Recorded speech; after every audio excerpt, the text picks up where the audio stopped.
National Herald से जुड़े money laundering मामले में कांग्रेस को मिली कानूनी राहत के बाद मध्य प्रदेश की राजधानी भोपाल में सियासी माहौल गर्मा गया है। दिल्ली की राउज एवेन्यू कोर्ट द्वारा प्रवर्तन निदेशालय यानी ईडी की चार्जशीट पर संज्ञान लेने से इनकार किए जाने के बाद कांग्रेस कार्यकर्ताओं ने बुधवार को बीजेपी कार्यालय के घेराव का ऐलान किया। कांग्रेस नेता और कार्यकर्ता जैसे ही बीजेपी कार्यालय की ओर बढ़े, पुलिस ने पहले से ही रास्ते में बैरिकेडिंग कर उन्हें रोक दिया। प्रदर्शन के दौरान कई कार्यकर्ता बैरिकेडिंग पार करने की कोशिश करने लगे, जिस पर हालात को नियंत्रित करने के लिए पुलिस ने वाटर कैनन का इस्तेमाल करना पड़ा।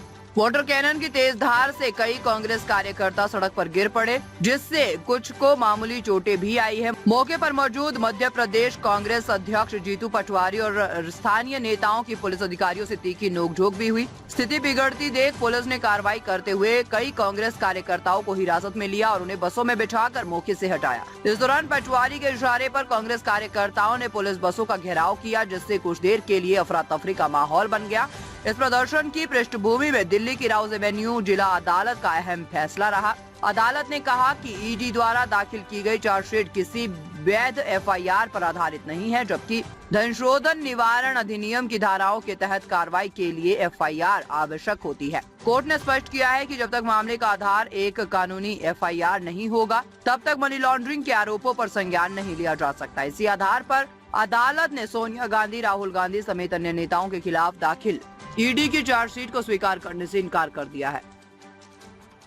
जनता पार्टी गुमराह कर रही है। कांग्रेस के नेताओं पर झूठे सच्चे आरोप नेशनल हेराल्ड में 10 साल से राहुल जी और सोनिया जी को बदनाम करने की जो साजिश थी, उसका पर्दाफाश हुआ। नेहरू जी को बदनाम करते हैं उन्होंने 11 साल जेल की सलाखों में बिताए, देश को अपनी संपत्ति दान कर दी, 17 साल देश के प्रधानमंत्री रहे, अंतिम सांस देश के लिए। इंदिरा जी ने देश की एकता और अखंडता के लिए अपने खून की एक एक बूंद इस मिट्टी में मिला दी, अपनी छाती को छन्नी करवा दी।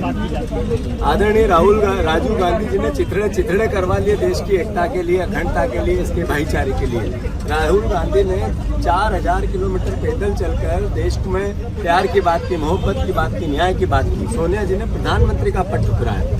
ये 2G, 4G, कोयला, अभी ये ईडी के जरिए नेशनल हेराल्ड, सारे आरोप बेबुनियाद निकले। एक भी अदालत में टिक नहीं पाया, केवल राजनीतिक एजेंडा था।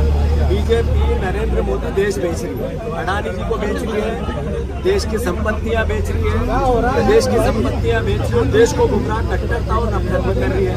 इसके खिलाफ हमने आंदोलन किया। बीजेपी के कार्यालय को घेरने के लिए हमारे हजारों कार्यकर्ता गए, हमें गिरफ्तार किया, आंसू गैस चलाए, डंडे मारे, अब गिरफ्तार करके ले जा रहे हैं। ये अराजकता है, ये तानाशाही है, ये लोकतंत्र नहीं है, ये वोट चोरों की सरकार जिस तरीके की तानाशाही कर रही है, इसके खिलाफ कांग्रेस जन खड़ा हो, देशवासी खड़े हो, देश समझे, जागे और इनकी चोरी को पकड़े।